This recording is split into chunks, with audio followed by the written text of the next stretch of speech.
একটা সুন্দর স্বচ্ছ নির্বাচন হবে। তো সেই জায়গা থেকে একজন সাধারণ শিক্ষার্থী হিসেবে আমি হলে যাই মনোনয়নপত্র কিনতে, কিন্তু গিয়ে দেখি যে একদল শিক্ষার্থী, আমি জানি না তারা কোন দলের কোন মতের, তো তারা হচ্ছে আমাকে স্পেস দিচ্ছিল না মনোনয়নপত্র কেনার জন্য। বাট আমি কোনোভাবে আমার কাজটা হচ্ছে আগাচ্ছি। ওই সময়ে আমাদের ছাত্র দলের প্যানেলের কিছু বোন ওরা ঢোকার পরে ওরা হুট করে একটা মব ক্রিয়েট করে অ্যান্ড হচ্ছে খুব থ্রেট দেওয়া শুরু করে যে তারা গণরুম থেকে মেয়ে নিয়ে এসে আমাদেরকে হচ্ছে মারবে, হল থেকে তাড়াবে।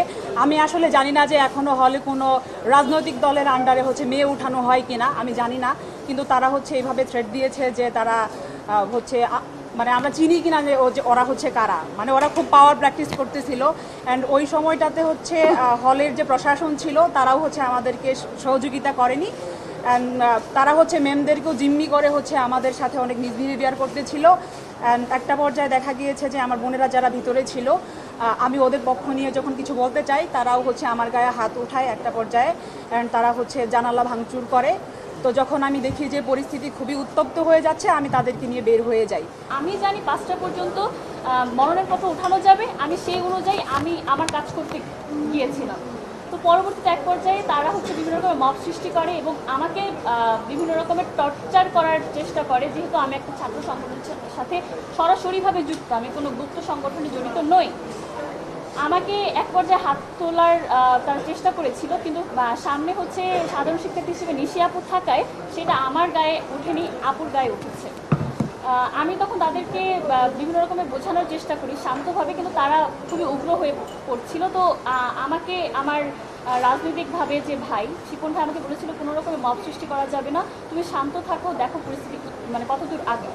তো আমিও সেইভাবেই চুপ ছিলাম, আমি কোনো কথা বলি নেই, যেহেতু তারা সাধারণ শিক্ষার্থী হিসেবে তারা পরিচয় দিয়েছিল।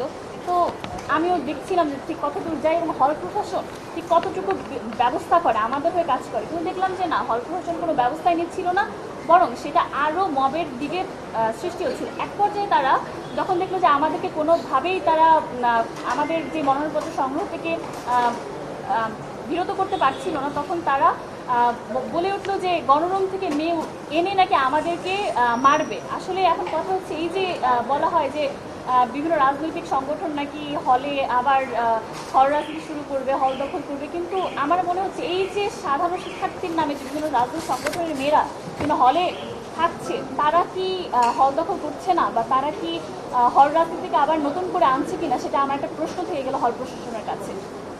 পরবর্তীতে কথা হচ্ছে গিয়ে তারা যখন আমাদেরকে দমাতে পারলো না, আমরা প্রশাসনের মাধ্যমে আমাদেরকে মনোনয়নপত্র সংগ্রহের জন্য অফিস রুমে ঢোকানো হলো।